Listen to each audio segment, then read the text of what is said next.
2024 সালের 5 আগস্ট শেখ হাসিনা সরকার পতনের পরে সারা দেশে আওয়ামী লীগের যত কার্যালয় রয়েছে, আওয়ামী লীগ সংক্রান্ত যা কিছু স্থাপনা রয়েছে প্রায় শতভাগই ভেঙে গুড়িয়ে দেওয়া হয়েছে। কোনো আওয়ামী লীগের কোনো মন্ত্রী এমপি যারা ভাঙবে তাদের সঙ্গে টাকার চুক্তি করে নিজেদের বাড়িটা অক্ষত রাখতে পেরেছেন।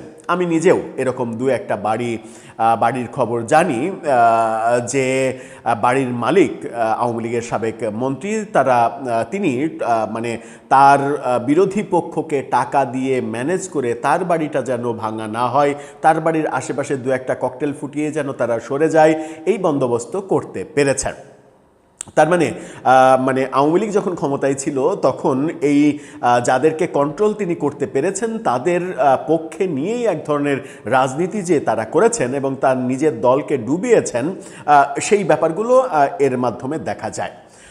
সেই আলোচনায় যেতে চায় না, যে আলোচনায় যেতে চাই সেটা হচ্ছে সারা দেশে আওয়ামী লীগের যে অফিসগুলো আছে, একেবারে বঙ্গবন্ধু এভিনিউতে আওয়ামী লীগের দলীয় কার্যালয়, ধানমন্ডিতে শেখ হাসিনার মানে চেয়ারপারসনের কার্যালয়, এই কার্যালয়গুলো সহ সারা দেশে যত কার্যালয় রয়েছে সেই কার্যালয়গুলোর কি অবস্থা? বেশিরভাগই তো মানে ধ্বংসাবশেষে পরিণত হয়েছে। এতদিন গত 2 বছর এগুলো নিয়ে আলোচনা হয়নি।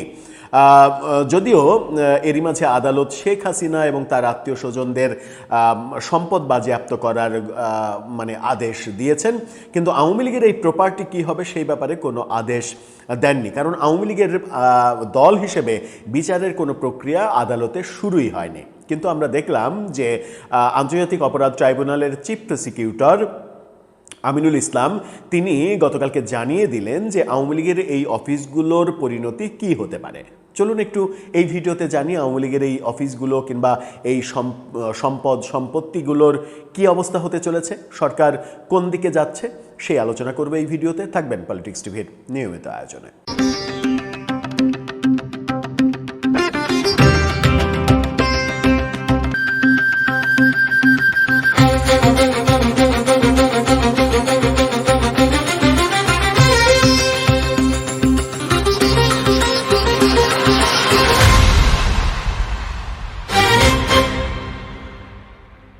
দর্শক, বলছিলাম সারা দেশে আওয়ামী লীগের কার্যালয়গুলোর কি হবে, এই ব্যাপারে কি সিদ্ধান্ত হবে। আন্তর্জাতিক অপরাধ ট্রাইব্যুনালের চিফ প্রসিকিউটর আমিনুল ইসলাম তিনি এই সমস্যার সমাধান দিয়ে দিয়েছেন। চ্যানেল 24 এই খবরটা নিশ্চিত করছে। তাদের শিরোনামটা দেখে নিন। তারা বলছে আওয়ামী লীগের কার্যালয়গুলো সরকার চাইলে হেফাজতে নিতে পারে। চিফ প্রসিকিউটর কথাটা একেবারে পরিষ্কার, মানে চ্যানেল 24-এর এই খবরটা যদি সত্য হয় তাহলে কথাটা পরিষ্কার। চিফ প্রসিকিউটর বলতে চাইছেন আওয়ামী লীগের যত অফিস আছে সেই অফিসগুলো সরকার নিজের আয়ত্তে অর্থাৎ সরকারি সম্পত্তি হিসেবে ঘোষণা করে আওয়ামী লীগের এই সম্পদগুলো বাজেয়াপ্ত করে দিতে পারে। সুন্দর উদ্যোগ। আমার মনে হয় খুব দ্রুতই সরকারের উচিত এরকম একটা সিদ্ধান্তে চলে যাওয়া। সারা দেশে আওয়ামী লীগের যত অফিস রয়েছে, এই ঢাকায় বঙ্গবন্ধু এভিনিউতে কেন্দ্রীয় অফিস সহ যত অফিস আছে, বিভাগীয়, জেলা, উপজেলা, ইউনিয়ন, গ্রাম পর্যায়ে যত অফিস রয়েছে সমস্ত অফিসকে এক আদেশে বলে দেয়া উচিত যে এগুলো আজকে থেকে ক্রোক করে নেওয়া হলো, এগুলো সরকারি সম্পত্তি, সরকারি খাস জমি। এবং সরকারি খাস জমি ঘোষণা করার পরে ইচ্ছা করলে সরকারি দল সেখানে তাদের কার্যালয় তৈরি করতেই পারে, সেখানে তো আর কোনো বাধা নেই। কারণ সরকারি দল সরকারি খাস জমি ব্যবহার করলে তো আর দখল নিয়ে কোনো সমস্যা হবে না যতদিন পর্যন্ত তারা ক্ষমতায় থাকবে। এটা ভালো। কিন্তু চিফ প্রসিকিউটর তো আইনের মানুষ এবং তিনি আন্তর্জাতিক অপরাধ ট্রাইব্যুনালের প্রধান কৌশলী। তিনি তো আইন নিয়েই কথা বলবেন, আইনের বাইরে তো কোনো কথা বলবেন না। এখন ব্যাপার হচ্ছে যে এখন পর্যন্ত আওয়ামী লীগের কোনো সম্পত্তি, আওয়ামী লীগের কোনো অফিস, এগুলো ব্যাপারে আদালত থেকে কোনো নির্দেশনা দেওয়া হয়নি। এমনকি আওয়ামী লীগের বিচারের কথা যেটা বলা হচ্ছে যে আদালতই নির্ধারণ করবে আওয়ামী লীগের ভাগ্য, এখন পর্যন্ত সে আদালতে আওয়ামী লীগের দল হিসেবে বিচার কার্যক্রমই শুরু হয়নি। তাহলে আওয়ামী লীগের অফিস ব্যাপারে সরকার সিদ্ধান্ত নেবে কিভাবে? মানে এটাও কি ডক্টর ইউনূসের মেটিকুলাস ডিজাইনে নির্বাহী আদেশে আওয়ামী লীগের কার্যক্রম নিষেধাজ্ঞা ওটার মতো নির্বাহী আদেশে বলে দেবে যে আওয়ামী লীগের সমস্ত অফিসগুলো সরকার ক্রোক করে নিল? সেটা কি আইনসিদ্ধ হবে? আইন কি বলে?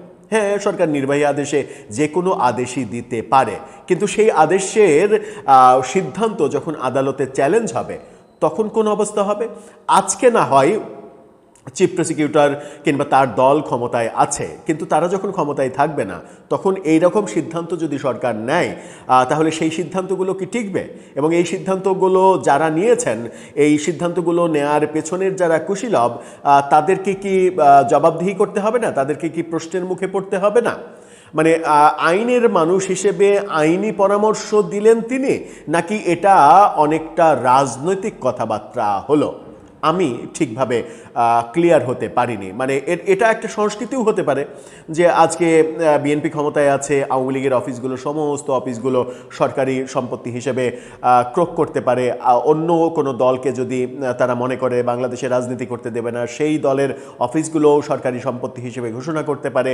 কালকে যখন জামাত ক্ষমতায় আসবে তখন জামাত মনে করবে বিএনপির সমস্ত অফিসগুলো সরকারি সম্পত্তি হিসেবে ঘোষণা করে দিল। এই যে সংস্কৃতি, এই সংস্কৃতির যদি ধারাবাহিকতা থাকে তাহলে কি হবে? মানে আমরা কি সুস্থ রাজনীতির পথে থাকব? সুস্থ রাজনৈতিক কালচারের পথে থাকব? আমার মনে হয় সেখানে একটা বড় ব্যত্যয় ঘটবে, এবং এই ধারাবাহিকতাটা অব্যাহত থাকলে এই ইট যখন আপনি মারেন তখন পাটকেল হয়ে আপনার দিকে যখন ঘুরে আসে তখন সেটার কিন্তু গতি অনেক বেড়ে যায়। চিফ প্রসিকিউটর আরও অনেক বিষয়ে কথা বলেছেন। ভারতের সিদ্ধান্ত, ইন্ডিয়ান এক্সপ্রেসের যে খবর যে শেখ হাসিনা ব্যাপারে সিদ্ধান্ত ভারতীয় আদালত নেবে, সেই ব্যাপারেও তিনি কথা বলেছেন যে হ্যাঁ, আমি দেখেছি এরকম একটা খবর, ভারতের আদালত নেবে। ভারত তাদের ব্যাপার, তাদের আইনে কি আছে না আছে এই ব্যাপারগুলো তারা দেখবে। এবং আমার মনে হয় যে এই অংশটা তার শুনে আমার কাছে মনে হয়েছে যে চিফ প্রসিকিউটর এই জায়গায় মোটামুটি নিশ্চিত হয়েছেন মোটা দাগে যে ভারতের আদালতে যদি ব্যাপারটা সুরাহা করতে যায় ভারত, তাহলে কোনোভাবেই শেখ হাসিনাকে আর ফিরে পাওয়া সম্ভব নয়। কারণ আন্তর্জাতিক অপরাধ ট্রাইব্যুনাল আইসিটি এই ব্যাপারটার সঙ্গেই ভারত একমত নয়।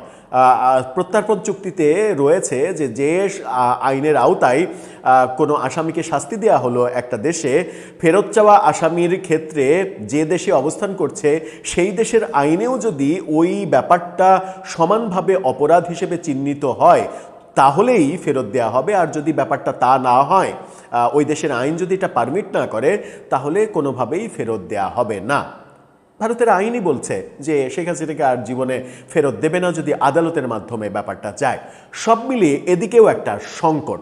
এই সংকট নিয়ে এত আলোচনা করতে চায় না, কিন্তু আমার মনে হয় চিফ প্রসিকিউটর যে কথাটা বললেন, সরকারকে যে পরামর্শ দিলেন যে সরকার চাইলেই আওয়ামী লীগের সমস্ত অফিসগুলো নিজের করায়ত্তে নিতে পারে, দখলে নিতে পারে, কিংবা বলা যায় যে ক্রোক করতে পারে, বাজেয়াপ্ত করতে পারে, সরকারি সম্পদ হিসেবে ঘোষণা করতে পারে, এটা বোধহয় সঠিক পরামর্শ হলো না। আমি জানি না, সরকার ভালো বুঝবে। সরকার সিদ্ধান্ত নেবে যখন, তখন আরও ভালো গবেষণা করেই হয়তো তারা সিদ্ধান্ত নেবে। দর্শক, আপনার কাছে কি মনে হয়? আপনার মতামত জানিয়ে লিখতে পারেন আমাদের কমেন্ট বক্সে।